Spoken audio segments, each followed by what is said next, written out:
In the previous lecture, we have understood different ways to perform inheritance in C++.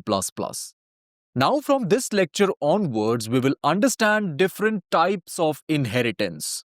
In this lecture, we will discuss the first type of inheritance, which is called the single inheritance. So, without any further delay, let's get started with this lecture and let's see what are the topics. There is only one topic, and the topic name is single inheritance. Now, let's quickly move forward and let's understand what is single inheritance. In case of single inheritance, a class inherits only from one other class. In other words, that derived class can inherit only from one base class. It cannot inherit from multiple base classes. This is what single inheritance is all about. And the name itself suggests the same thing. Single inheritance means derived class can only inherit from one base class. Also, the derived class can reuse or extend the parent's functionality. This means here also the basic principle of inheritance is applied. Derived class can still reuse or even extend the functionality of the base class. Now let's understand the syntax of single inheritance. This is how the syntax looks like, and this is how we can perform single inheritance. I'm assuming A is the base class and B is the derived class. Here you can observe that B is derived from class A. Therefore, we can say that B is inherited from A, and here we only have one base class. So clearly, this class is inheriting from just one base class, and therefore, here we have the single inheritance. I hope this idea is clear to you.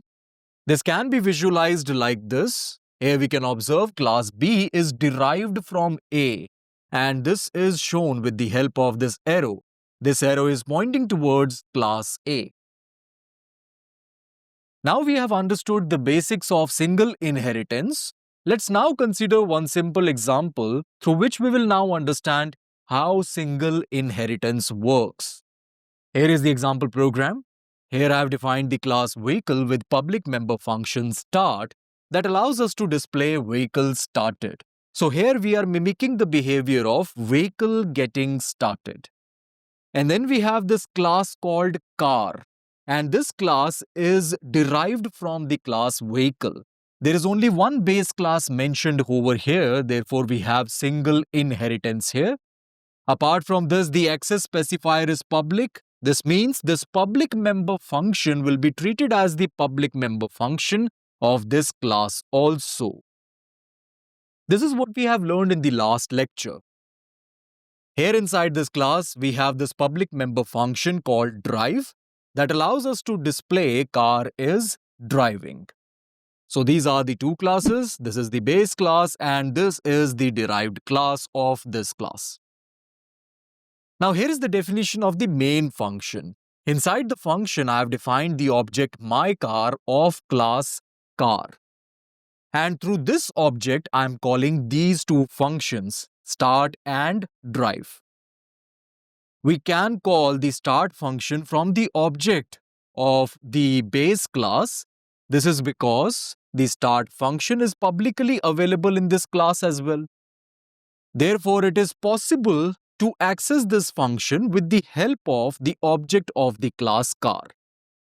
Also, we can access this function as well because this function is defined within the car class and this is defined as the public member function.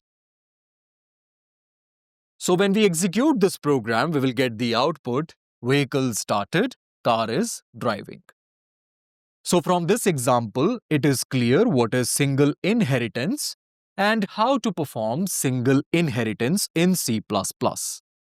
With this, we are done with the topic single inheritance and we are done with this lecture. Okay friends, this is it for now. Thank you for watching this lecture. I will see you in the next one.